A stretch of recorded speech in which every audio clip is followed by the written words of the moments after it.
Breaking news. Ladies and gentlemen, y'all already know it's fight week. Teofimo Lopez versus Shakur Stevenson. And we all know that these guys can't look past one another. Teofimo Lopez can't look past Shakur Stevenson. Shakur can't look past Teofimo Lopez. But the boxing world, we be looking past certain fights, and we always want to know what's next. What is better for the sport of boxing? What is better for the business of the sport of boxing? If Teofimo Lopez wins or if Shakur Stevenson wins. In a recent interview, Shakur Stevenson stated that, you know what, that he's going to go back to 135 if he doesn't get a big fight in 140 or a big fight. He's reluctant truly to go to the 147-pound division. He was saying that it got to make sense for a Devin Haney fight. He said it got to be a rehydration clause with a Conor Ben. Muretaya just beat Andy Cruz. So there's people that saying, what about Shakur Stevenson and Muretaya going back? I'm not as excited about Shakur Stevenson going back to 135 if he beats Teofimo Lopez. I got Teofimo Lopez winning. But I think it's better for the sport of boxing, in my opinion, more interesting, of Teofimo Lopez winning, knowing that during the press conference in New York City, Teofimo Lopez did say that Devin Haney is inevitably next. That's what they're working towards to. As you also know, that Turkey Al-Sheikh did say that the winner going to be having a big fight in May 2026. Now, we all know that Devin Haney and Teofimo Lopez has been a fight that's been marinated probably longer than any marination fight in the sport of boxing, right? We also want to see a potential rematch with Devin Haney and Ryan Garcia. Ryan Garcia, if he beats Mario Barrios, will be an interesting unification bout. But Teofimo Lopez and his dad alluded that they want to move to 147-pound division as soon as possible. I think with this victory, Teofimo Lopez will be the mandatory challenger as a WBO champion to Devin the Dream Haney, in which he could petition, right?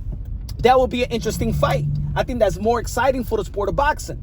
Also, Teofimo Lopez versus Ryan Garcia. Interesting fight. Cinco de Mayo. You know what I'm saying? High-level entertainment. Both fighters are entertaining fighters, right? Now, this ain't throwing no shades at Shakur Stevenson. But Shakur Stevenson, you know, he's not going to fight a Keyshawn Davis at 140-pound division if he beats Teofimo Lopez, right? He's not gonna fight Keyshawn Davis. He's not gonna fight Richardson Hitchens, his best friend, that's also holding the strap. And that's why I understand why he said he'd probably go back to the 135-pound division and maybe fight the likes of Lamar Roach or something like that. So I think it's better, in my opinion, not only because I'm picking Teofimo Lopez, but the anticipation. Let's not forget that of this generation, we was talking about the potential four kings, and Shakur was not in the four kings. Remember, it was Teo, Ryan Garcia, Devin Haney, and Gervonta Davis. Now, if Gervonta Davis gets in the mix, with Gervonta Davis in the mix, is always good for the sport of boxing. It's better for the sport of boxing, even though he don't want to be in the mix. And boxing is alive and well. These guys are matching up, and everybody is fighting each other, right?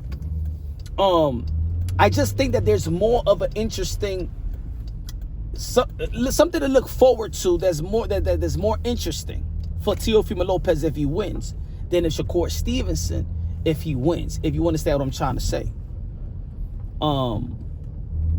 Let me know what y'all think. Now, it all gonna depend on how you know what I'm saying. Teo is gonna win, or how Shakur Stevenson, if he does. I think the how is going to be very important leading up to the fight. How Teo will win, or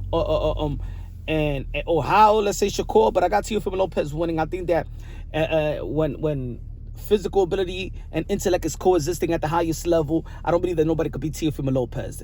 You know, in the campaign, in the division that he campaigning in 135, 140, or even 147. I got Teofimo Lopez. When he's in his A game, I think that he's just a force to be reckoned with. You know, so can't wait for this Saturday. Can't wait for the energy. Can't wait how these guys look, if they're in shape, dehydrated, rehydration, whatever you want to call it. I think it's going to be, if you've been following the channel, Punch Wrong Boxing, aka Mr. Moonshine himself, I told you that when the smoke clears, it's going to be Shakur Stevenson and Teofimo Lopez. But the career is young. They're entering their prime. They're all fighting each other. A lot of people been trying to say, I want these fighters to fight like it was back in the days. But let's not forget that the Hagler was fighting these fights with the Durang and the Hearns in his 30s. Everybody in their 27, 28 years old. This is the right time. They all established. They all grown men. Most of these guys was highly accomplished. Let's see if Ryan Garcia does become a champion, which makes every fight more interesting and championship fights caliber. Let me know what y'all think. Punch Wrong Boxing. Subscribe to the channel. Smash the like button. Love you. God bless. And on to the next.